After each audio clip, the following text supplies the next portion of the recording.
I have to admit, I've never been a big fan of Kananaskis country. The sheer amount of people traffic is probably my biggest turnoff, second only to the volume of mosquitoes. Still though, as an advocate for getting people out into nature, I've never quite felt right about this distaste. Today, all that changed for a moment, and I'm going to tell you why. I get out into nature to get away from people. So when I see cars lining the highway, spilling out from parking areas, my stomach starts to turn. Flies on a carcass, that's how I used to see it.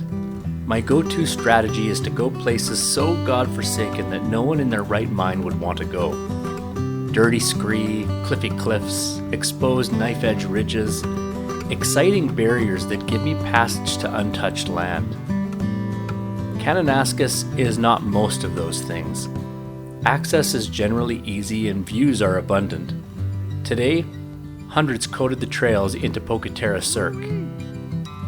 As we headed up to Highwood Ridge, I had to ask myself, is this really a bad thing? Sure, people leave their mark, both with their feet on the ground and garbage on the trail.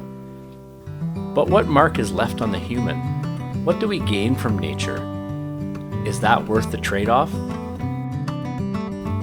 As we crested Highwood Ridge, the expanse of a hazy skyline opened up to us. Despite the smoke from the California wildfires, the air was as crisp as the ridge was jagged. That air fills you with something as you take it in. I can't explain it, but maybe it's filling the void of what we sweat out on the way up. Either way, it's soothing. As I crossed the jagged ridge between Highwood and Grizzly, I could see down to the Cirque and to Poke-Terra Ridge.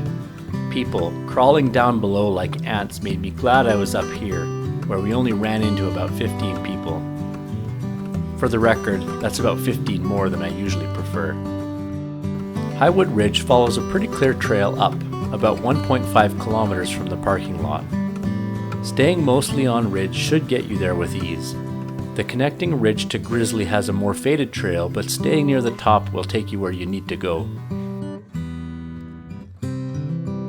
If you're exposed to cliffs, you're probably not in the right spot.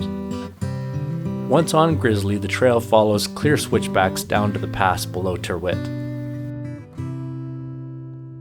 As we approached Mount Tyrwhitt, I dreaded the 10 or so others that were contemplating the route up, but as we ascended, everyone eventually turned back, leaving us alone on the summit.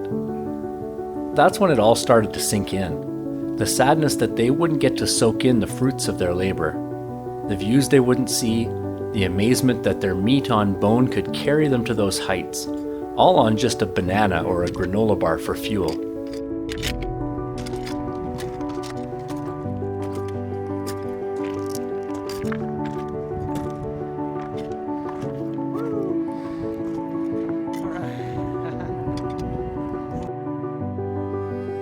It's a special moment to stand in the lactic acid-induced humility one can only get when gazing out across a sea of rocky peaks, soaking in the insignificance of our own egos.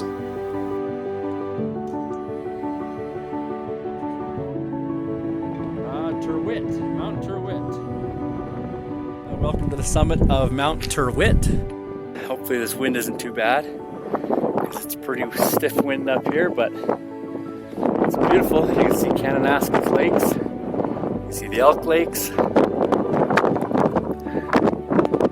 See the ridge we came up over there. It's gorgeous in here. Lots of tourists, but it's the price you gotta pay. The one other thing I wanted to say is pack out your garbage. It doesn't take much. There's so much crap all over this trail. It's one thing that bugs me about Kananaskis. You can't really hike anywhere without seeing crap everywhere. But like, even today, it's not even a holiday and there's like 300 people here. It's kind of nuts, but pack out your garbage, or I'm coming for you. As I passed group after group, I was actually glad they were there. Sure, having something like this to myself is a treat, but that isn't what makes our world better. That isn't what challenges humanity to reflect on their place in it all. As dusk began to settle in, we were just starting up Poke-Terra Ridge. We saw the ridge carry hundreds over the course of the day, Luckily for us, we were the only ones heading up when all the others were on their way down. The peaceful silence and solitude gave us ample space to listen to our quads complain as we headed across the final stretch. That's when it all came together for me. Picking up other people's litter was a small price to pay to let them start to gain an appreciation for nature. I'm not trying to make excuses for others or dismiss their selfishness, but sometimes you have to skin a knee before you really appreciate what it takes to not skin your knee. If that wrapper or empty plastic bottle is an indication that someone is on a path to understanding where they fit into this world, then I can hold hope that one more human is a step closer to realizing that we are all in this together. Nature can do a lot of things for us. For me, it's a reminder that we need to come together if we want to succeed. That we need to focus on our similarities rather than our differences. It gives us a place to realize that the world is far bigger than you or me.